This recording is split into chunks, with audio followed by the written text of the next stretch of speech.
안녕하세요. 용의자와의 수사반장 권미란입니다. 오늘도 투자자 여러분을 현혹시키는 용의자를 잡으러 왔습니다.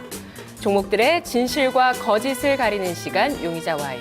오늘 메리츠 종금증권 강북센터 서동수 대리, NH투자증권 청담지점 윤정식 대리 함께하겠습니다. 안녕하세요. 예, 안녕하세요.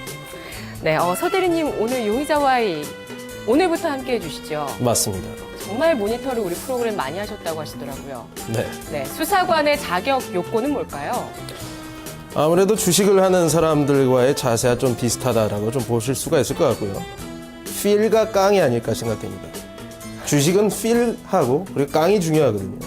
수사관에 있어서도 상당히 중요한 덕목이 아닐까 생각이 듭니다. 알겠습니다. 진실과 거짓을 잘 가려주실 겁니다. 서 대리님, 그리고 또 윤 대리님도 아주 스마트하게 수사를 잘 해주고 계시는데요. 예, 또 지점이 청담 지점으로 바뀌었네요. 네, 저희 지점이 이제 통폐합이 되면서 저는 이제 강남구청역 사거리에 있는 청담 지점으로 금요일부터 출근을 하게 되었습니다. 알겠습니다. 자, 오늘의 용의자 셋 먼저 공개하겠습니다. 네, 첫 번째 용의자 티웨이홀딩스, 두 번째 용의자 다음카카오, 세 번째 골프존입니다. 자, 먼저 인상 한마디만 좀 남겨주시죠. 새 용의자 어떻게 보셨나요? 사실 뭐 좀 잡아드릴 친구들이 별로 없습니다. 좀 위험한 친구들은 좀 있어 보이는데 일단 오늘은 뭐 첫 시간이니까 좀 특별 사면으로 좀 석방시켜주는 걸로 좀 오늘은 좀 살살 살살 가겠습니다. 해보도록 할까요? 윤정식 대리님. 네, 오늘은 사실 나쁜 이유라기보단 대부분 좋은 이유로 이제 용의자들이 잡혀왔고요. 그런 측면에 봐서는 이제 뭐 나쁘다기보다는 이제 위험한지 아니면은 좋은 건지 그 부분만 판별을 하면 될 것 같습니다.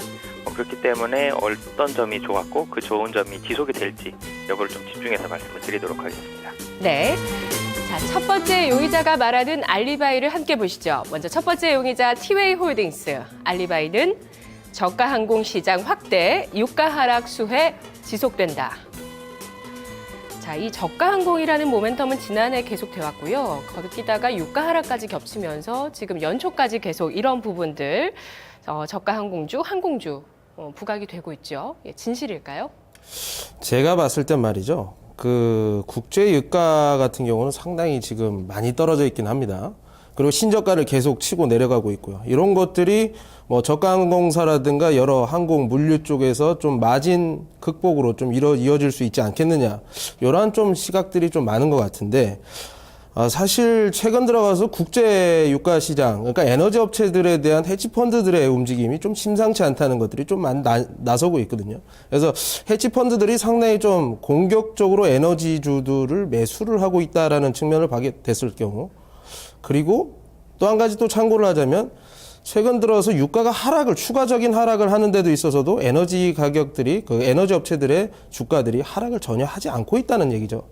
그렇기 때문에 아무래도 첫 번째 증거인 제가 봤을 땐 첫 번째 증거로서 유가가 앞으로는 다운사이드가 아니라 업사이드에 베팅을 하고 있다. 네. 시장이 이렇게 좀 보여지고 있습니다. 네.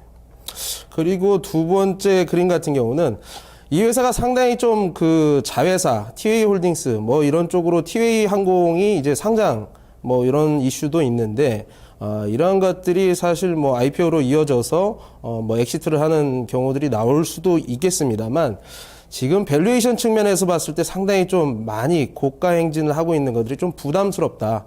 어쨌든 유가가 떨어져서 올라갈 수 있을 만큼 지금 많이 올라가지 않았나 이런 생각이 좀 들거든요.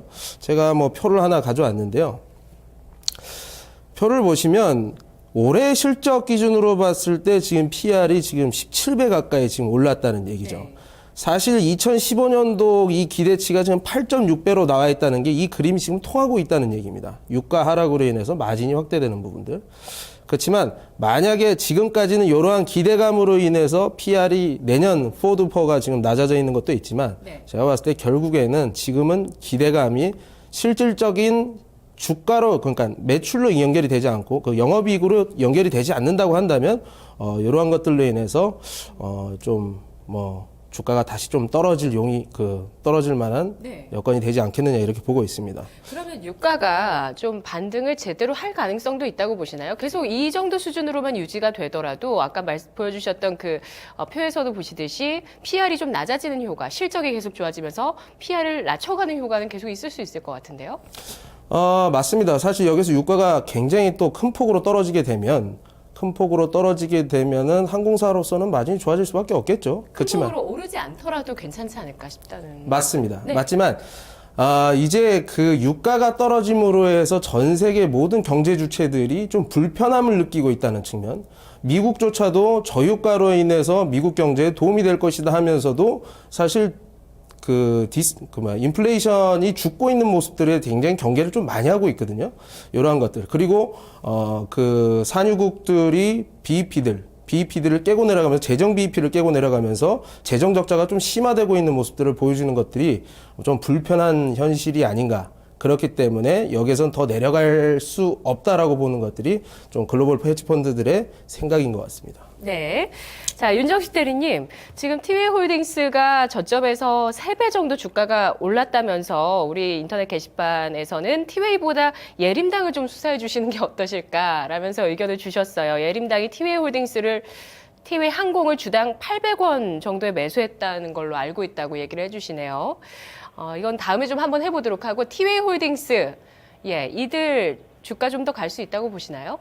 네, 근데 사실 조금 전에 말씀을 해주셨던 부분들을 간단히 말씀을 드리면, 티웨이 항공의 지분을 81% 정도를 티웨이 홀딩스가 가지고 있고요. 티웨이 홀딩스의 지분 64% 정도를 예림당이 가지고 있습니다. 그렇기 때문에 티웨이 항공을 본다면 직접적으로는 티웨이 홀딩스를 먼저 우선적으로 보는 게 좀 맞는 것 같고요. 그렇기 때문에 티웨이 홀딩스가 금일 티웨이 항공, 그러니까 저유가에 대한 부분에 있어서의 수혜는 티웨이 홀딩스로 먼저 보시는 게 좋을 것 같습니다. 조금 전에 국제유가 잘 말씀을 해주셨는데, 국제유가 자체가 이제는 60불 밑에서는 수요와 공급으로만 따졌을 때는 60불 밑으로는 사실 내려가면 안 되는 가격이었는데, 그 밑으로는 여러 가지 WTI 같은 경우는 상품 같은 부분들이 연관이 되어 있기 때문에 그런 부분들이 이제 연관이 되어서 WTI가 60불 밑으로 또 가는 그런 부분들도 있었고요. 수요와 공급에 있어서 이제는 충분히 이제는 올라갈 그런 룸은 어느 정도는 분명히 60불 위로는 충분히 올라갈 수 있다고 이렇게 판단이 되고 있고요.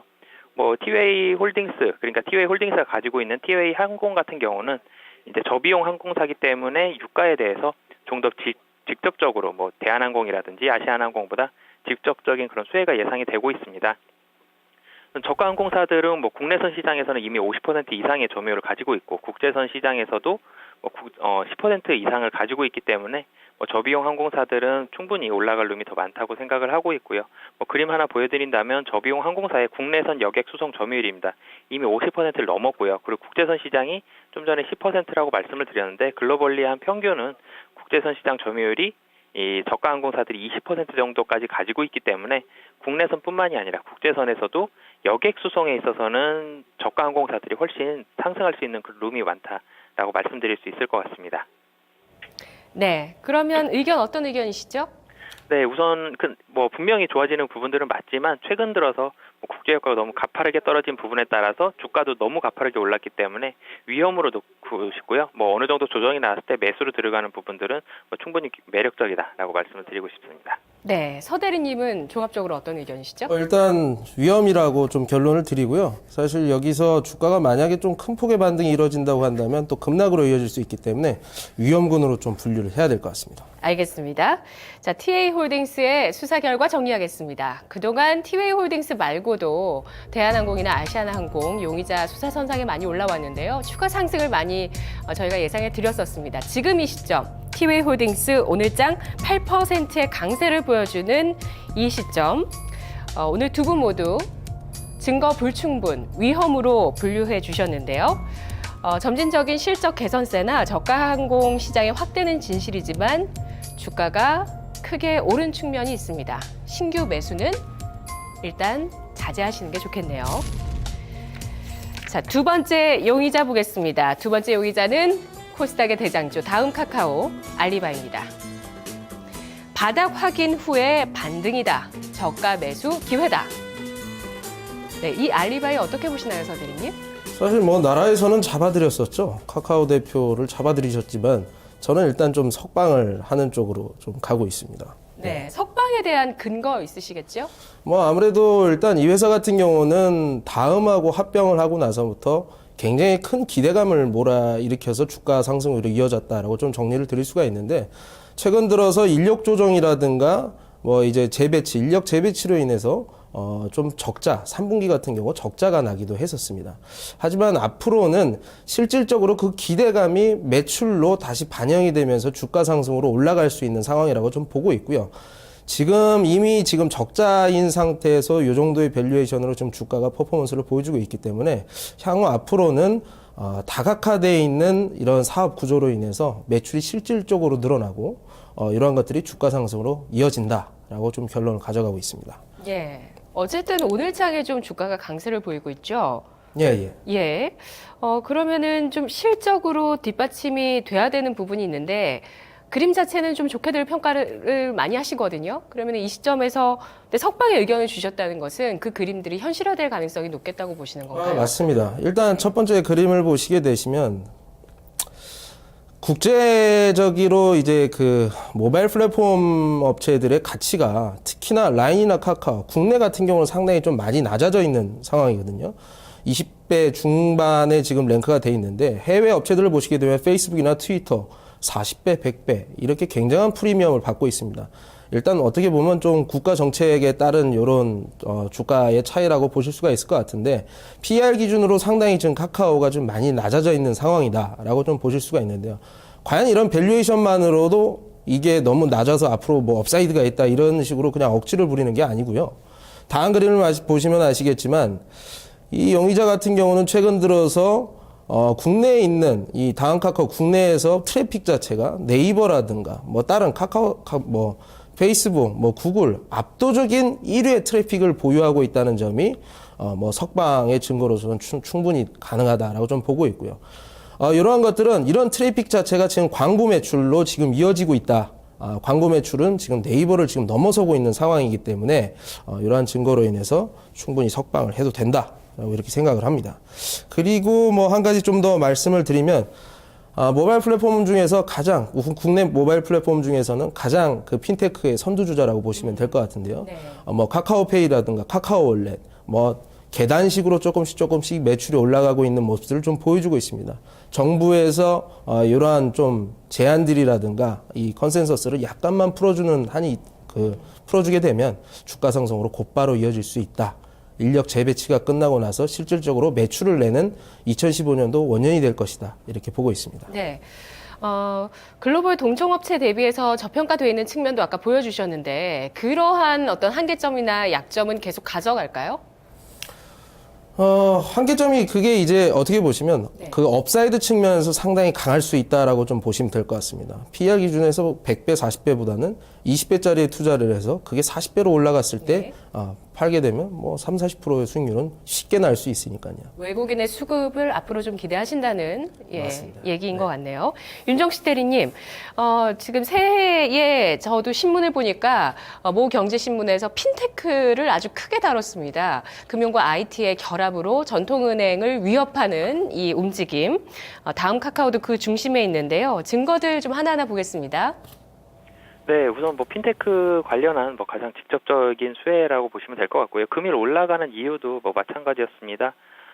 다음 카카오에서 이 SNS 서비스 업체죠, 유저 스토리 랩에 투자를 결정하면서 뭐 이런 부분들에 대해서도 뭐 지속적으로 다음 카카오는 투자를 할 것이다라는 의지를 밝혔고요. 그리고 카카오페이가 9월에 출시가 됐죠. 그리고 뱅크월렛은 11월에 출시가 됐는데 사실 매출이 그렇게 관심만큼 나오지는 못했습니다. 그렇기 때문에 매니저들도 굉장히 좀 기대를 많이 하면서도 룸도 많이 비워놨었는데요.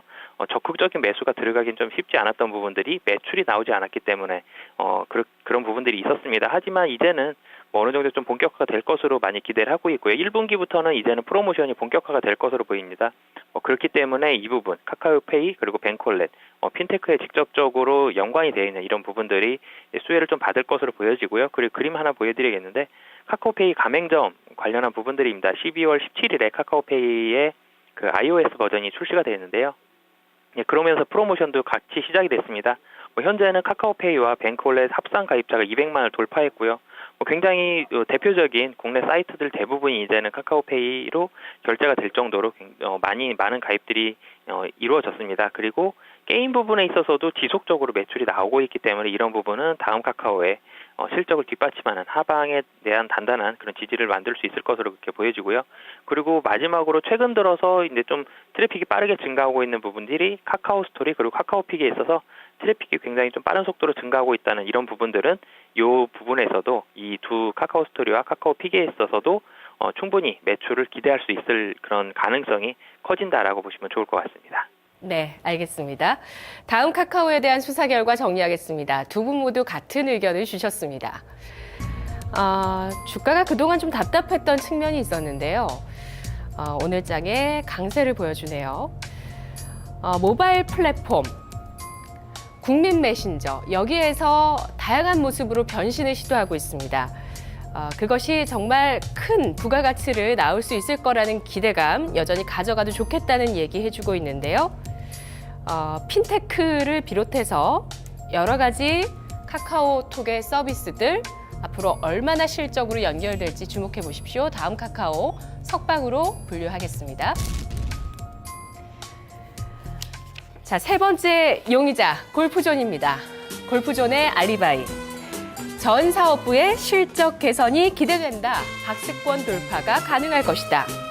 지난해 한 해 동안은 또 아주 부진했던 기업이었어요. 골프존. 오늘 리포트가 나왔는데요. 가까이서 보니 참 미인이다. 이런 얘기를 하더라고요. 네, 맞습니다. 사실 작년부터 해서 이제 무조건적인 성장을 2분기부터 작년 2분기부터 조금 판매 중지를 하게 되면서 성장에 좀 어떻게 보면 제동이 좀 걸렸었는데요. 최근 들어서 저가 업체들이 좀 시장을 진입을 하고 이런 것들로 인해서 다시 좀 재판매를 좀 시작을 하면서 그리고 또 사업 분할 얘기를 했습니다. 그래서 도대체 이 사업 분할이 배경으로 봤을 때 주가가 오를 수 있을 만한 트리거로 작용을 할 수 있느냐, 이 부분에 대해서 저는 좀 중점적으로 좀 살펴봤습니다. 네. 네. 살펴보니까 어떻던가요? 석방해도 되겠습니까? 아니면 검거해야 될까요? 일단 표를 한번 보시죠. 제가 이게 용의자가 깨끗하다고 주장하는 이유 중에 하나가 뭐냐면, 기존에 있던 골프존 같은 경우는 저런 식으로 해서 이제 자회사 형태로 이렇게 가지고 있었었는데요. 핵심 사업인 사업회사, 이제 그러니까 스크린 골프를 하는 주 골프존, 여기에서 사실 매출이 대부분 발생한다고 보시면 됩니다. 근데 이제 매니저들이 이 종목에 대해서 약간 좀 의구심을 항상 가졌던 것이 뭐냐면, 사업부가 너무 복잡하고 새롭게 하려는 것도 너무 많고, 과연 여기에서 모든 사업부에서 플러스 마이너스를 낼 수 있겠느냐. 그래서 합산 영업이익이라든가 매출 같은 데서 불확실성이 상당히 크다. 이 회사는 골프존 자회사 요거 하나로 지금 돌아가는 회사인데, 요렇게 지금 어떻게 보면 실적 추정이 굉장히 어렵다는 부분이 좀 약점이 됐었죠.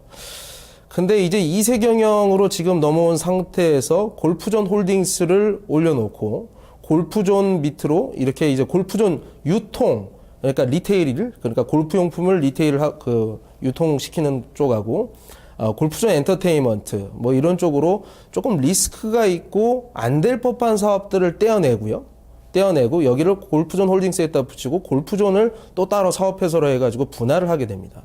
분할을 하게 되는데 여기 안에 있는 네트워크라든가 차이나라든가 재팬 같은 경우 앞으로 좀 성장 동력으로 충분히 좀 가져갈 수 있을 만한 시장에서 좀 긍정적으로 볼 수 있는 부분이다라고 좀 보시면 될 것 같고요. 네.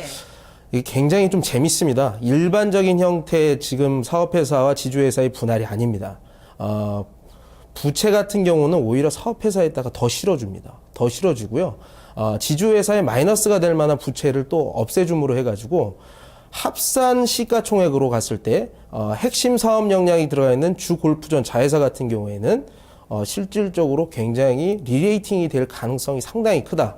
지주회사가 마이너스 요인들을 제거를 시킴으로 해가지고 그 부채를 사업회사가 다 가져감으로 해가지고 사업회사라고 하면 어떤 쪽이죠? 아까 보여주셨던 그림에서 골프존 홀딩스가 아니라 골프존 쪽으로 부채를 이쪽으로 넘기게 됐어요. 우리가 그러면 지금 골프존을 투자를 하면 골프존 홀딩스인가요? 골프존인가요? 지금으로서는 이제 네. 골프존 홀딩스와 골프존 둘 다 가져가시게 되고 네. 아마 8대2 정도로 이제 사업이 분할이 되게 되면 네. 이렇게 주가를 가져가시게 되는데 제가 봤을 땐 골프존이 내고 있는 매출 대비해서 그 사업 분할 이 포션 자체가 조금 주가 상승에 이르는 단서로 충분히 사용될 수가 있다라고 좀 저는 느끼고 있거든요. 그래서 되는 쪽에다 부채를 실어가지고 네. 지주회사는 웬만큼 떨어지지 않게 해놓고 사업회사에다가 부채를 잔뜩 실어놓고 되는 사업을 몰아줌으로 해가지고 그 부채를 상쇄시키고 또 이제 리레이팅이 이루어지게 되면 되는 사업이기 때문에 부채가 있는 거 신경 안 쓴다.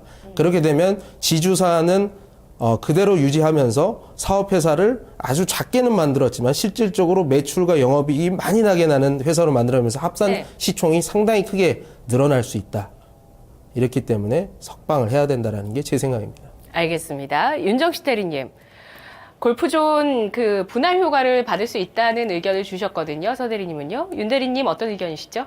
네, 저는 사업 부문별로 좀 말씀을 드리겠습니다. 골프존 같은 경우는 3개 사업부, 그러니까 하드웨어, 그리고 네트워크, 골프장 운영 대행 이 3개 사업부로 보시면 좋을 것 같은데요. 우선은 첫 번째로는 네트워크 서비스 부분을 말씀드리겠습니다. 네트워크 서비스가 매출이 증가가 지속적으로 좀 올라가고 있기 때문에 네트워크 서비스는 마진이 월등히 높은 그런 서비스입니다. 그렇기 때문에 앞으로 골프존에 있어서도 굉장히 좀 긍정적으로 작용을 할 것으로 보여지고요. 그림 보신다면 2015년도 1분기 시작되는 이제 비전 플러스 이제 네트워크 서비스에 대한 그런 상호라고 보시면 될 것 같은데요. 이 부분에 대한 상용화에 좀 주목을 해보셨으면 좋겠습니다. 매출이 굉장히 좀 빠른 속도로 올라가고 있고요. 그리고 성장률도 좀 가파르게 올라가고 있습니다. 그래서 첫 번째로 가장 마진율이 좋은 네트워크 서비스는 매출이 좋아지고 있다라고 보시면 될 것 같고요. 그리고 두 번째로는 하드웨어 판매입니다. 현재 디스플레이가 HD급으로 바뀌고 카메라 그리고 골프공 그리고 스마트 캐디 서비스 이런 부분들도 지속적으로 좀 하드웨어 쪽으로도 좋아질 것으로 이렇게 예상이 되고 있고요. 그리고 골프장 운영 대행 사업 마지막으로 이 부분도 성장이 굉장히 좀 가파르게 올라오고 있습니다. 특히 2015년도부터 2015년도 2분기부터 이제 본격적으로 가파르게 성장을 할 것으로 예상이 되기 때문에 이 3개 사업부 모두 봤을 때 골프존은 메인 사업 3개가 다 내년 1분기, 2분기, 3분기로 해서 지속적으로 큰 폭으로 성장이 가능하기 때문에 저도 골프존도 마찬가지로 석방을 하도록 그렇게 하겠습니다. 네, 알겠습니다. 4분기 실적 전망도 좋다는 말씀이시죠? 네, 4분기 실적 전망도 하지만 그 실적 전망으로 본다면 4분기보다는 내년 1, 2, 3분기 정도가 좀 더 본격적으로 성장을 할 것으로 이렇게 예상을 하고 있습니다. 알겠습니다. 자, 골프존에 대한 수사 결과 정리하겠습니다. 골프존, 또 우리산업 메가스터디 같은 업체들이 분할재 상장 승인을 지난달에 받았습니다. 이와 관련해서 어떤 투자자들이 투자를 하기에 좀 더 클리어해졌다는 부분 긍정적으로 평가했고 게다가 스마트하게 사업을 분리하게 되면서 부채와 또 실적을 많이 가져갈 수 있는 쪽을 합쳐버렸다라는 측면을 긍정적으로 평가해줬고요. 사업 부문별로도 앞으로 실적 전망 좋다는 이야기 나왔습니다. 골프존 저희가 석방하도록 하겠습니다. 자, 이렇게 해서 오늘 새 용의자 가운데 티웨이홀딩스 위험이고요. 다음 카카오 골프존은 석방시켰습니다. 자, 이 중에서 전략이 필요한 용의자 말씀해 주시죠. 서 대리님. 저는 다음을 한번 말씀을 드리겠습니다. 네, 가격만 볼게요. 강 같은 경우는 지금 이제 오늘 종가로도 저는 충분히 들어가도 괜찮다. 근데 좀 장기적인 관점에서 들어갈 필요가 있다라는 생각이고요. 일단 목표가 20만 원, 그러니까 상장을 하고 나서 목표로 삼았던 그 20만 원 유효하다라고 보고 있고, 실질적으로 매출이 나오면서 사업 다각화로 인해서 좀 매출 믹스가 강화되고 있는 모습들이 시장에서 반영이 되면서 다시 리레이팅이 진행될 것이다. 손절가는 한 12만 원 정도로 보시면 될 것 같습니다. 네, 윤정식 대리님 전략 주시죠. 다음 카카오 말씀을 드리고 싶은데요. 매수가는 13만 2,500원 정도. 사실은 시장가로 들어가도 투자 관점으로 들어가시자면 부담이 좀 없는 가격인 것 같고요. 목표가는 단기적으로는 16만 원, 좀 길게 보신다면 18만 원 잡으시면 좋을 것 같고요. 그리고 손절가는 12만 원 잡으시면 좋을 것 같습니다. 알겠습니다. 자, 다음 카카오 오늘 두 분 모두 손절가를 12만 원 주셨고요. 매수가와 목표 주가는 조금 차이가 있습니다. 오늘 두 가지 석방된 용의자 가운데 다음 카카오에만 전략이 세워졌습니다. 다음 주 이 시간 다시 돌아옵니다.